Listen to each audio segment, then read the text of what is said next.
Viva! Bem-vindo ao podcast do Banco de Portugal. O meu nome é Maria João Gago e hoje vamos ficar a conhecer o Laboratório de Investigação em Microdados do Banco de Portugal. Conhecido por BP-LIM, o trabalho que desenvolve é imprescindível em dezenas de investigações académicas e também pode ajudar a tomar decisões com impacto na vida dos cidadãos e das empresas. Para nos explicar o que é o BP-LIM e a sua importância, vamos conversar com Paulo Guimarães, líder deste projeto. Paulo, muito obrigada por ter aceitado este convite. Vamos então às questões. O que é e o que faz o BP-LIM? Obrigado, Maria João. É um prazer falar sobre o BP-LIM, como poderá calcular.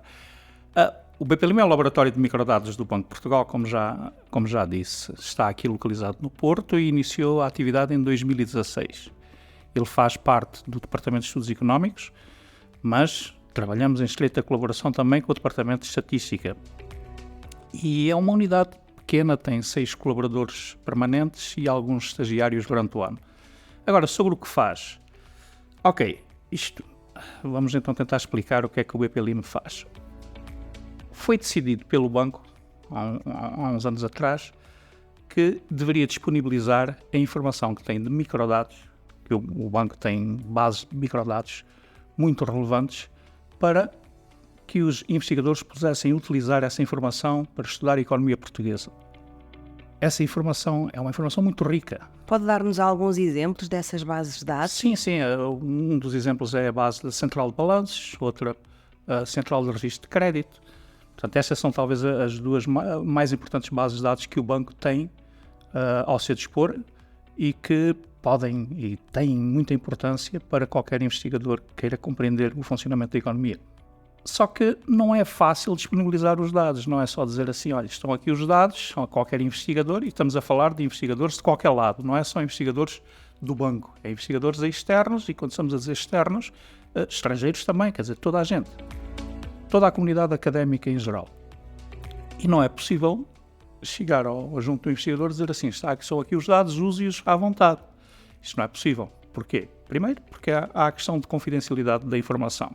O banco está obrigado a manter a confidencialidade da informação que recolhe.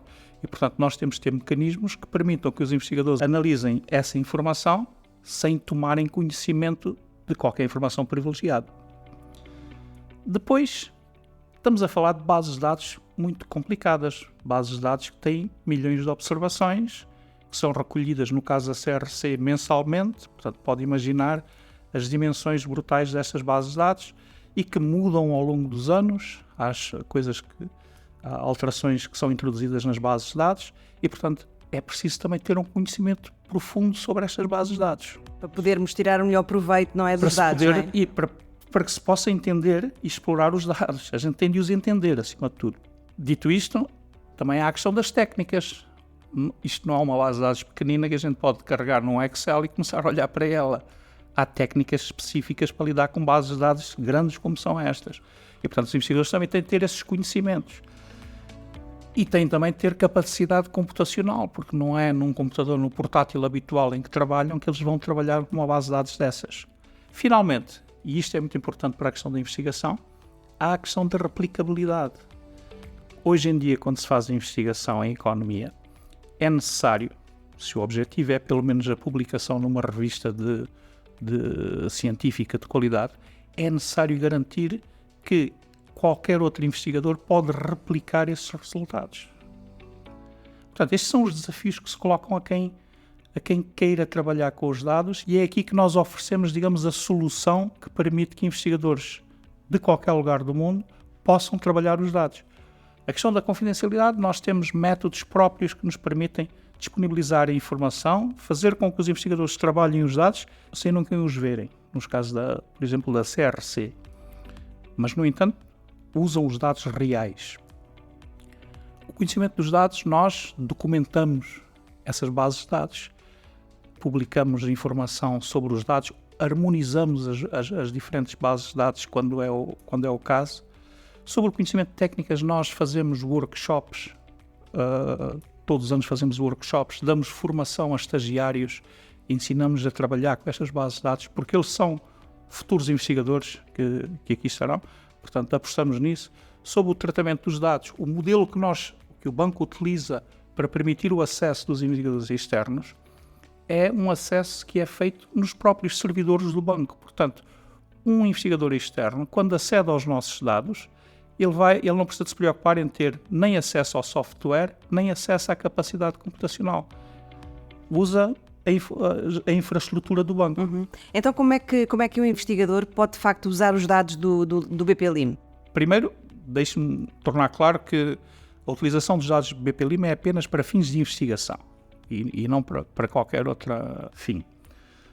O processo é relativamente simples. O que ele tem de fazer é preencher um formulário. Portanto, no caso de um investigador externo, ele tem de entregar o CV, o seu currículo vitae, e assinar um acordo de confidencialidade. Toda essa interação connosco pode ser feita por via de e-mail. Ele tem acesso a essa informação no nosso website. Nós temos um website do BP Lim, onde temos lá todos esses formulários, explicamos o modo como se pode fazer o acesso à informação, e já agora o website está todo ele em inglês, precisamente para permitir que qualquer investigador de qualquer lugar do mundo nos possa contactar. Queria também perceber a que tipo de informação é que tem acesso. Já nos disse que as bases de dados da Central de Balanço e da Central de Responsabilidades de Crédito.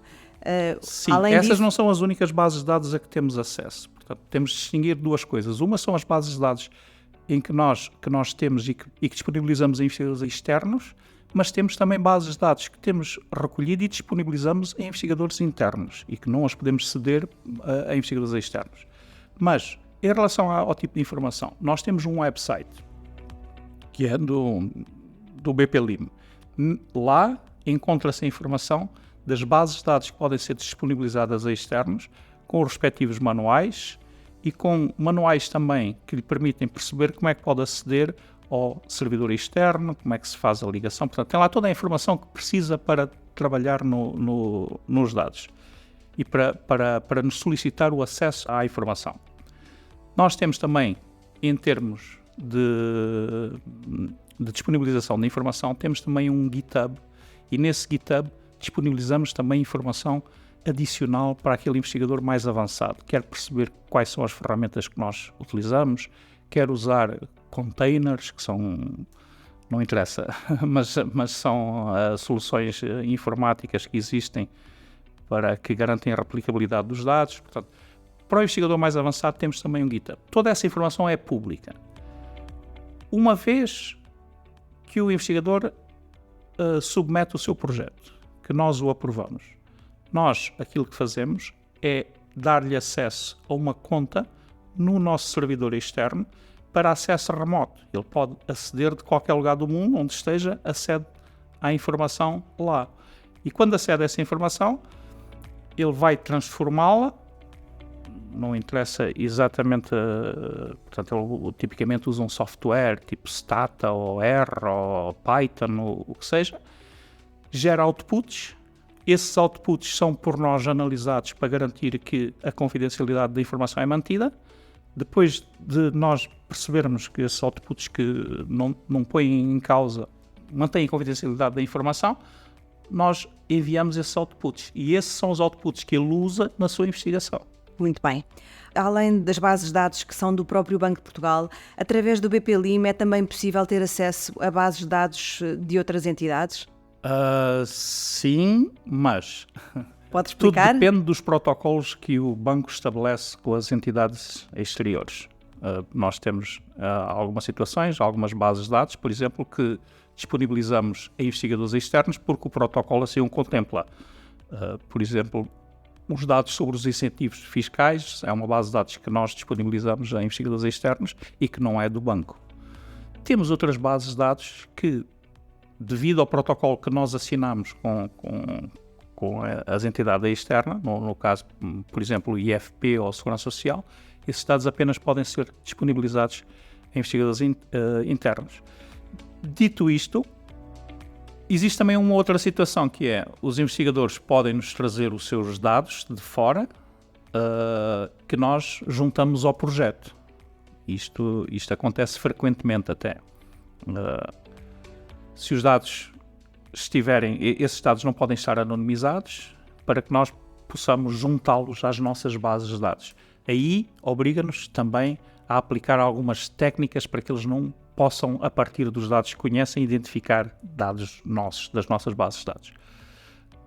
Existe uma outra situação que tem acontecido e que já aconteceu com alguns projetos, que é a situação em que o investigador quer aceder a dados que são confidenciais, mas a instituição não lhe permite esse acesso.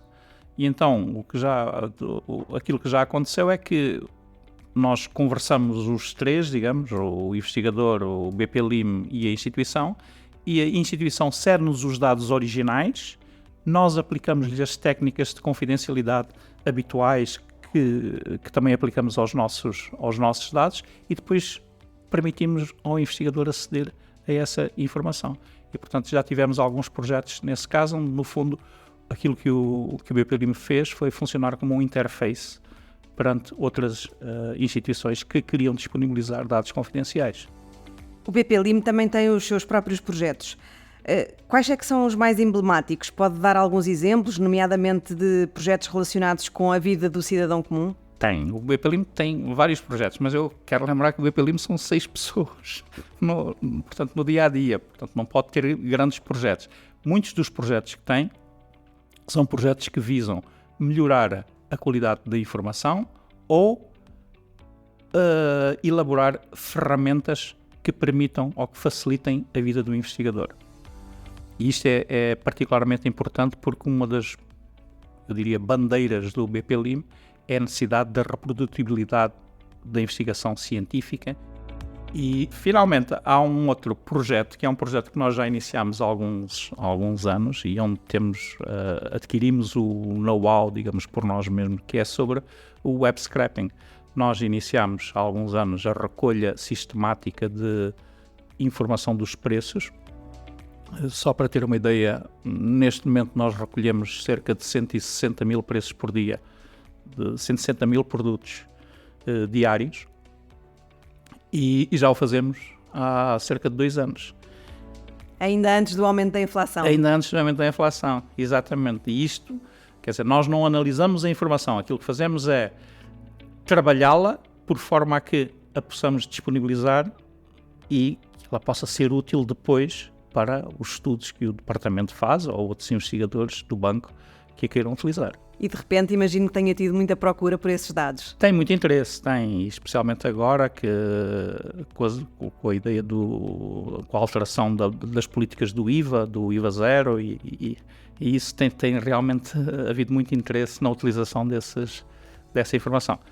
Essa informação dá-nos também muito trabalho porque uma ideia é recolhê-la, outra é prepará-la para que possa ser investigada.